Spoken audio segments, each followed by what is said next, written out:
Hello நமஸ்காரம் எல்லாருக்கும். மகாபெரிவா சரணம். ஹர ஹர சங்கரா, ஜெய ஜெய சங்கரா, காஞ்சி சங்கர, காமகோடி சங்கர, மகாபெரிவா சரணம். இன்றைக்கும் மகாபெரிவாளுடைய அற்புதம் அனுபவங்களில் ஒன்று மகாபெரிவாளோட அருளில் ஆரம்பிக்கலான்னு இருக்கேன். இது 1952 பெரியவா சத்தாரா அப்படிங்கிற இடத்துல முகாம் இருக்கும்போது இது நடந்த சம்பவம். அப்போ ஒரு அணுக்க தொண்டர் இருந்தார். அவர் பேர் பஞ்சாபகேசன். அவர் ஆல்மோஸ்ட் 16 இயரிங். ஸோ அவருக்கு வயசு காரணமாக அவர் என்ன பண்ணார் யோசிச்சார் அப்படின்னா, நம்ம கூட மாட பெரியவாளுக்கு ரொம்ப உதவியாக இருப்போமான்னு தெரியல, ஏன்னா வயசாகிடுத்து, பெரியவாளோட ஸ்பீடுக்கு பண்ண முடியுமான்னு தெரியல அப்படின்னு யோசிச்சுட்டே இருக்கும்போது அவருக்கு ஞாபகம் ஏதோ இருக்கும்போது சரி நம்ம ரிட்டையர் ஆகிடலாம் அப்படின்னு யோசிச்சார். இது எப்படி பெரியவா கிட்ட சொல்லணும் அப்படின்னு தயங்கின்னு கொஞ்ச நாள் ஓடிடுது அப்படியே. அப்புறம் ஒரு தைரியத்தை வர வச்சுட்டு அவர் போய் பெரியவா பக்கத்தில் பூஜையெல்லாம் முடித்தோடனே நின்றுன்னு இருந்தார். ஸோ பெரியவா இவர் தான் பூஜை கட்டு எல்லாம் பண்ணுறவர், எல்லாம் பார்த்துட்டு இருக்கார். ஸோ அவர்கிட்ட மூஞ்சியை பார்த்து, என்னமோ சொல்லணும்னு நினைக்கிறியே பஞ்சாபகேசன் ஐயர், என்ன ஆச்சு சொல்லுங்கோ அப்படின்னு கேட்குறார். இல்லை பெரியவா, எனக்கு வயசாகிட்டே இருக்குது, இப்போ 60 ஆகிடுது ஆல்மோஸ்ட். அதனால் உங்கள் ஸ்பீடுக்கு என்னால் வேலை செய்ய முடியும், தொண்டு பண்ண முடியும்னு எனக்கு தோணலை. ஏதாவது அபச்சாரம் வந்துடுமோன்னு தோன்றுறது. அதனால் நான் ஆற்றோடு போகலான்னு இருக்கேன். நானும் ஆற்று ரொம்ப வருஷம் ஆகிடுது, அதனால் கடைசி கொஞ்சம் காலத்தை ஆற்றோட தங்கலான்னு இருக்கேன் அப்படின்னு. நல்ல விஷயந்தான், நீ நல்ல காரியம்தான் பண்ண போகிற, சரி நாளைக்கு எல்லாத்தையும் செய்யலாம் அப்படின்னு சொல்லிவிட்டு நீ படுத்துக்கோ அப்படின்ட்டா. மறுநாளைக்கு காத்தால் எழுந்தோடனே பூஜையெல்லாம் முடிஞ்சோடனே பெரியவா பஞ்சாபகேசன் ஐயரை கூப்பிட்டு, இந்த மாதிரி நீ ஊருக்கு கிளம்புறான்னு இருக்கேன்னு சொன்னியே, சரி நல்ல நாள் இன்றைக்கி கிளம்பு, எல்லாம் க்ஷேமமாக இருப்பேன், உன் குடும்பமும் க்ஷேமமாக இருக்கும், தோணுதுன்னா இங்கே வந்துட்டு போ அப்படின்னு சொல்லுவாள். இவருக்கு தாரையாக கண்ணீர் விட்டு, ஏன்னா ரொம்ப வருஷமாக இருந்துட்டார் மரத்தில். ஸோ பெரியவாளுடைய அனுகிரகத்தில் சரி ஓகே, நம்ம அடுத்தது 60+ எப்படி நடக்கணும் அப்படிங்கிற யோசிச்சுன்னே ஆற்றுக்கு போயிட்டார். மனைவி ஒரு பையன் இருக்கா, 2 பேரும் வர வச்சு ரொம்ப சந்தோஷம், ரொம்ப நாள் ஆச்சு, இனிமேல் நம்ம கூட இருக்கலாம் அப்படிங்கிற மாதிரி பேசின்னு பரஸ்பரமாக பேசின்னு இருந்தால் அப்படியே கொஞ்ச நாள் போச்சு. மாமியும் பையனும் ரொம்ப அப்பாவை பார்த்துருந்தா. மாமி ரொம்ப வருஷம் கழிச்சு வந்திருக்கேன் அப்படின்னு எந்த காரியமும் செய்ய சொல்லாமல் அப்படியே இருந்தார். கொஞ்சம் மாதம் கழித்து மாமி என்ன ஆரம்பித்தா, ஆஸ் யூஷுவல் இந்த ஏஜ் ஃபேக்டர் உட்காந்துருக்கா, வேலை இல்லை அப்படின்னோடனே ஆரம்பிச்சிட்டா, இந்த காரியம் போய் செய்யுங்கோ, அந்த பால் பாக்கெட் வாங்கிட்டு வாங்கோ, பையன் அப்பா காய்கறி வாங்கிட்டு வந்துட்டு பேப்பர் படிக்கிறேன்னா அதுக்கப்புறம் நீ படி. ஸோ அப்படி போகும்போது போயிட்டு இவர் இதெல்லாம் சகஜம்தான் இவருக்கு, ஏன்னா இதெல்லாம் அவருக்கு பிடிச்சதுனால தான் அவர் ஆற்றுக்கு வந்துட்டார். இப்படி போயின்னு இருக்கும்போது ஒரு நாளைக்கு காலங்காத்தால் பையன் வேலைக்கு கிளம்பும்போது எல்லோரும் டைனிங் டேபிளில் உட்காந்து சாப்பிட்டுன்னு இருக்கும்போது அப்பா சொல்கிறா, அப்பா இந்த மாதிரி ஒரு பத்திரிக்கை வந்திருக்கு, ஒருத்தர் கல்யாணம் நம்மளுடைய தெரிஞ்சவாளுக்கு, நம்மளுக்கு நிறையா உதவி செஞ்சுருக்கா, நம்ம அவாத்துக்கு போனோம் அடுத்த வாரம் அப்படின்னோடனே, அப்பா என்னால் வர முடியுமான்னு தெரியல, அப்புறமா நம்ம ரொம்பலாம் செய்ய முடியாதுப்பா அவளுக்கு அப்படின்னோடனே, என்னடா இப்படி சொல்லிட்டேன், நம்மளுக்கு நிறையா உதவி செஞ்சுருக்காடாவா, நம்மளுடைய பந்துக்கள் அவளுக்கு நம்ம இப்போ எல்லாத்தையும் செய்யணும்டா திருப்பியும் நம்மளுக்கு செஞ்சதெல்லாம்னு.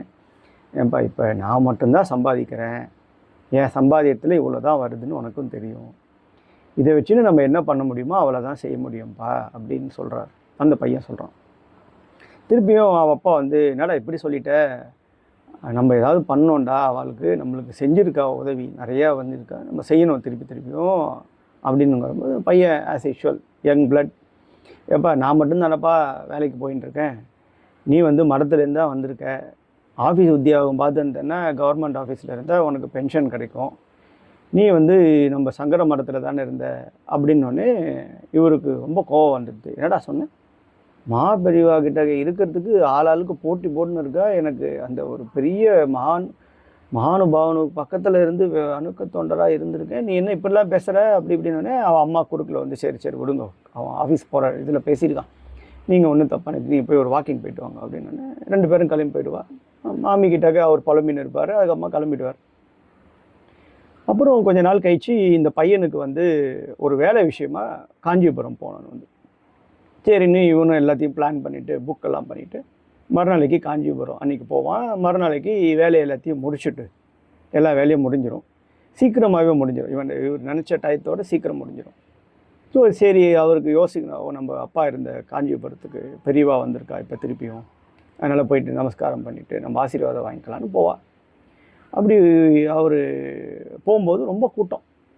அப்படி லைனில் நின்று அவருடைய டேர்ன் வந்தோடனே நமஸ்காரம் பண்ணிவிட்டு பெரியவான்னொடனே, ஓ நீ பஞ்சாபகேசன் ஐயருடைய பையன் தானே நீ அப்படின்னோடனே இவனுக்கு பரவாயில்ல ஞாபகம் வச்சுன்னு இருக்கா பாரு அப்படின்னு.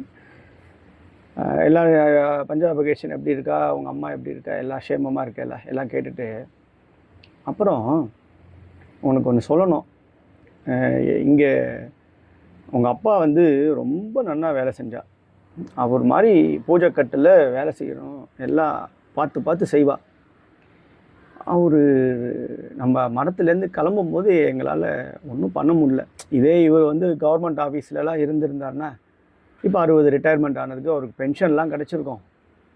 நான் என்னப்பா இவங்கள மாதிரி ஆசாமிங்க கொடுக்கறத யாராவது ஒருத்தர் வச்சு எல்லாத்தையும் கொடுக்கறத நான் இவாளுக்கும் கொடுத்துட்டு, அணுக்க தொண்டர்கள் இருக்கா அவளுக்கும் கொடுத்துட்டு, அப்படியே வந்து மற்றவாளுக்கும் வரவாளுக்கெல்லாம் என்னால் முடிஞ்சதை செஞ்சுன்னு இருக்கேன்.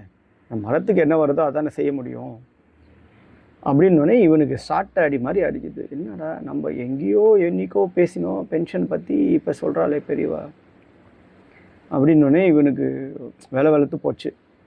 அப்புறம் பெரியவா சொல்கிறா, உங்கள் அப்பா செஞ்ச காரியத்துக்கு என்னால் பென்ஷன் அந்த மாதிரி பைசாலாம் கொடுக்க முடியாதும்மா, சரி நான் ஒன்று பண்ணுறேன், மாதம் உங்களுக்கு ஒரு 12 காலம் அரிசி நெல் உங்களுக்கு அனுப்புகிறேன் மடத்துலேருந்து, அதுதான் எங்களால் செய்ய முடியும், அது நீங்கள் ஏற்றுங்க அப்படின்னோடனே இவனுக்கு தாரையாக கண்ணிலேருந்து தண்ணி விட ஆரம்பிச்சிடுவான். என்னை மன்னிச்சுங்கன்னு கன்னத்தில் போட்டுருவான். நமஸ்காரம் பண்ணுவான். பெரியவா சொல்லுவா, நீ அழுதுன்னு நமஸ்காரம்லாம் பண்ணிட்டு போகிறோம், ஏன்னா நீ செஞ்சது கரெக்டு தான், ரிட்டையர் ஆனால் எல்லாருக்கும் பைசா கிடைக்கும், ஆனால் அப்பா வந்து இங்கே வேலை செஞ்சதுனால உன்னுடைய யோசனையில் நீ பேசினது தப்புன்னெலாம் சொல்ல முடியாது, அதனால தான் நான் இப்போ 12 காலம் அரிசி நெல் உங்களுக்கு தரேன் மாதம் என்னால் முடிஞ்சது அப்படின்னு. நீங்களும் க்ஷேமமாக இருப்பேன், ஒன்றும் குறையே வராது உங்களுக்கு அப்படின்னு சொல்லி அவனை ஆசீர்வாதம் பண்ணி அனுப்பிச்சி வைப்பா. இதை வந்து ஆற்றுல வந்து சொன்னோன்னே எல்லோரும் மகாபெரிவாளுடைய படத்தில் முன்னாடி நமஸ்காரம் பண்ணிவிட்டு அன்னிலேருந்து நல்லா க்ஷேமமாக இருப்பாள். ஸோ அதனால் மகாபெரிவா வந்து எந்த இடத்துல இருப்பாங்கிறது முக்கியம், அப்படிங்கிறதோட நம்ம என்ன நினைக்கிறோங்கிறது தான் முக்கியம். அந்த மாதிரி எப்பயுமே நல்ல சிந்தனையோடு நம்ம இருக்கணும். எல்லாமே மகாபெரிவா அருள் வாக்கில் எல்லாமே நடக்கும். ஹர ஹர சங்கரா, ஜெய ஜெய சங்கரா.